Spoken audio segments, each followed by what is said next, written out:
कुरुक्षेत्र नेमकं कुठे आहे तेच आपण आज या व्हिडिओद्वारे जाणून घेऊया.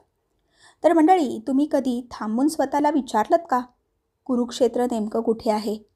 हरियाणात, इतिहासाच्या पुस्तकात की फक्त महाभारताच्या कथेत? तर मंडळी, कुरुक्षेत्र फक्त इतिहासात घडलं नाही, ते प्रत्येकाच्या आयुष्यात कधी ना कधी उभं राहतं.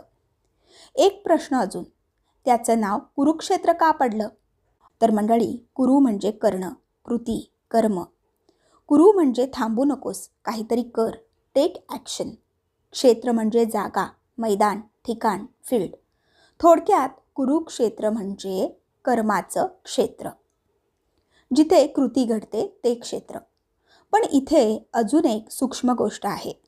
संस्कृतमध्ये कुरु हा शब्द नाही, तो एक आवाहन आहे. जणू जीवन आपल्याला सांगत आहे, कुरु कर, उभा राहा, निर्णय घे. म्हणून कुरुक्षेत्र म्हणजे फक्त एक कार्याचं मैदान नाही, ते आहे जीवन आपल्याला कृतीसाठी उभं करतं ते क्षेत्र. आता जरा शांतपणे आत वळूया. आपल्या आयुष्यात सर्वात मोठी कृती कुठे घडते? निर्णय कुठे घेतले जातात? संघर्ष कुठे उभा राहतो? ओढाताण कुठे जाणवते? तर मंडळी, सगळं होतं ते आपल्या आत. म्हणूनच कदाचित कुरुक्षेत्र फक्त कुठल्या तरी भौगोलिक क्षेत्रात घडत नाही, ते प्रत्येकाच्या आत घडतं. कुरुक्षेत्र म्हणजे एक जागा नाही, ती एक अवस्था आहे. जेव्हा मनात दोन प्रवाह समोरासमोर उभे राहतात, एक ओढतो एका दिशेने आणि दुसरा दुसऱ्या दिशेने, तेव्हा आत कुरुक्षेत्र उभं राहतं. एक बाजू म्हणते हे कर, पुढे जा, सिद्ध कर. दुसरी बाजू म्हणते थांब, पहा, खरंच काय आवश्यक आहे ते बघ. एक बाजू भीतीतून, असुरक्षिततेतून चालते, दुसरी स्थैर्यातून, समजुतीतून. एक बाजू अहंकारातून, दुसरी विवेकातून. आणि आपण मध्ये उभे असतो, अर्जुनासारखे, गोंधळलेले, थकलेले आणि हातातलं गांडीव सैल झालेलं असतं. काय योग्य आहे हे कळत असूनही पाऊल पडत नाही. तो क्षण म्हणजे कुरुक्षेत्र. जेव्हा जीवन आपल्या मनासारखं चाललं पाहिजे असं वाटतं आणि ते अगदी उलट दिशेने वाहू लागतं, ते कुरुक्षेत्र.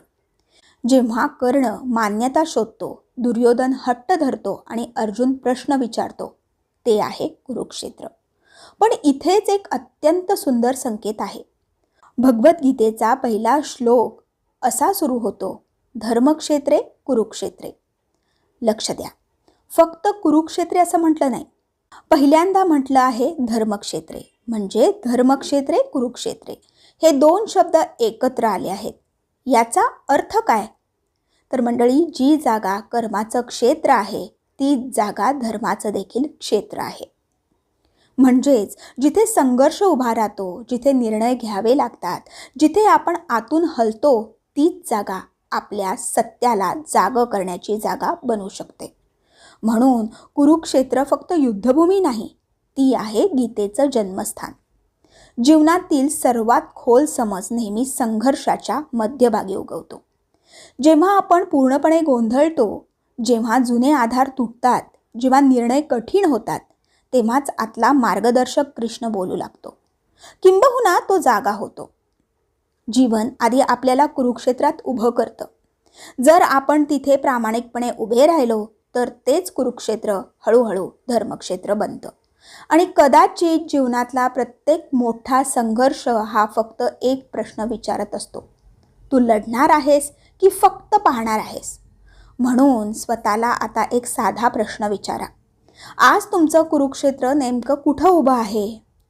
ते एखाद्या नात्यात आहे, करिअरमध्ये आहे, आरोग्यात, पैशाच्या प्रवाहात की स्वतःबद्दलच्या अपेक्षांमध्ये? जिथे आत संघर्ष आहे, जिथे ओढाताण आहे, जिथे मन दोन दिशांना पळतं, तेच तुमचं कुरुक्षेत्र. पण अजून एक प्रश्न, त्या कुरुक्षेत्रात तुम्ही कोण आहात? हट्ट धरणारा दुर्योधन, मान्यता शोधणारा कर्ण की प्रामाणिकपणे पाहायला तयार असलेला अर्जुन? लक्षात घ्या, कुरुक्षेत्र टाळता येत नाही. संघर्ष हा जीवनाचा अविभाज्य भाग आहे. पण त्या संघर्षात तुम्ही कसे उभे राहता यावर पुढचं सगळं ठरतं. जर तुम्ही सतत लढत राहिलात तर युद्ध लांबतं.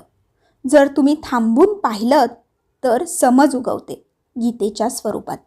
म्हणून तुमच्या कुरुक्षेत्रापासून पळू नका, त्याला दोष देऊ नका. त्याच्या मध्यभागी शांत उभे राहा. कारण जिथे कुरुक्षेत्र आहे तिथेच धर्मक्षेत्र जन्म घेऊ शकतं. आणि जिथे संघर्ष आहे तिथेच कृष्ण बोलायला तयार होतो.